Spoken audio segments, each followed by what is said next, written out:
Hello everyone. Today I want to introduce you to 18 common American phrases that we use all the time and that will help you to sound more like a native speaker and also to help you understand American native speakers as well. Do you mind? Do you mind is a polite way to ask someone to do something. So for example, let's say you're filling out a form and your pen doesn't work.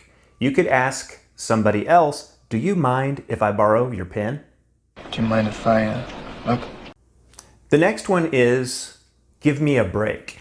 We say, give me a break when we feel annoyed and we don't think that someone is right in what they're saying. So if someone makes a criticism of you, you can say, give me a break. Give me a break. The next one is better than nothing. Better than nothing means that you think that someone should be grateful and that they should just be happy to have what they have. So imagine that you cook a meal for your roommate and they eat it and they say, this is awful. You can say to them, better than nothing. Better than nothing. Next one is be with you in a minute. Be with you in a minute is a nice way that people can say, I will help you, but please wait. For example, if you make a phone call and someone says, be with you in a minute, they can put you on hold, you wait for a while, and then they will come back to you and help you. Be with you in a minute. The next one is can't complain. Can't complain is a way for you to answer the question, how are you? When someone asks you, how are you? You can say, okay. You can say, fine, thank you. But you can also say, can't complain, which means everything's fine. I can't complain. Good. Neil? Can't complain. Testing 1, 2, 3. The next one is good grief. Good grief is a way to express anger or surprise. So imagine that you walk into a room and it smells terrible. You can say, good grief. Good grief.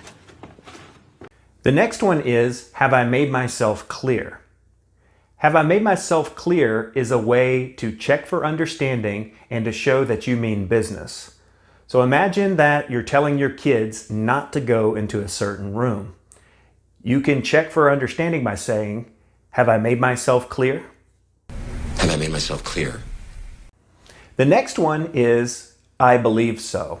I believe so is a way of saying sort of yes and sort of no in between. It's kind of I don't know. So for example, let's say someone asks you, did you take out the trash? And you don't really remember if you did or you didn't. You can say, I believe so. I believe so. The next one is, it'll work out. It'll work out is a nice phrase to know when you don't know what to say to someone when they are struggling through a difficult situation.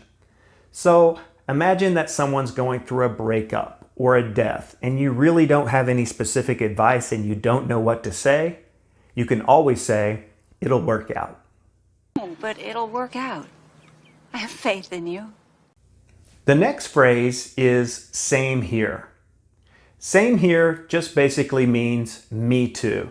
And it's a useful phrase when you start a conversation with someone. You say, hi, how's it going? They say fine, and you can say same here. Same here. The next one is see you around. See you around is a way of saying goodbye, but it communicates more than that. It also means I hope to see you again soon. So at the end of a conversation, instead of saying goodbye or see you again soon, you can say see you around. See you around. The next one is what's the drill? What's the drill is a nice way of asking what do I need to do? For example, let's say that you're doing a school project or a work project and you really don't know what to do, but everyone else does. A nice thing that you could say to everyone is, what's the drill? So what's the drill? The next one is, you can't tell a soul. You can't tell a soul is a way to tell somebody to keep it a secret. So imagine that you have a crush on somebody, or you really like them in a romantic way, and you're telling your friend about this, but you don't want anyone else to know. What you can tell your friend is, you can't tell a soul. You can't tell a soul. The next one is, I hear you. I hear you is a good way to express to someone that you understand them, especially when they're complaining. So imagine that your friend is complaining about everything. And as they're complaining, you can say to them, to show that you understand them, I hear you. I hear you. I hear you. The next one is, I can't thank you enough. I can't thank you enough is a way of expressing extreme gratitude. Let's say that someone is helping you throw a party and they played a very important role. After the party, you can say to them, I can't thank you enough for helping with the party. I can't thank you enough. The next one is, I changed my mind. I changed my mind is a way of expressing that you made a new decision. So for example, if you are planning to go to the beach and you make a new decision to go to the mountains for vacation, and your friends say, I thought you were going to the beach for vacation, you can tell them, I changed my mind.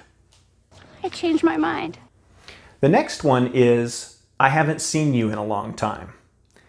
I haven't seen you in a long time is a very common thing that we say if it's been a month or two since you've seen somebody and you run into them or you meet them somewhere. And so you say hello first, and then the next thing you can say is, I haven't seen you in a long time. I just haven't seen you in a long time. The next one is, I hope to see you again. I hope to see you again is something that you can say at the end of a meeting with someone. And it is a great way to express that you accept them and you kind of want to be friends with them. So at the end of a conversation, someone says, goodbye, see you later, all of these things, you can say, I hope to see you again. Nice to meet you. Hope to see you again. Yeah. So there you have 18 common American phrases. I hope you use these phrases and practice these phrases to sound more like a native speaker and also to understand native speakers better. See you around.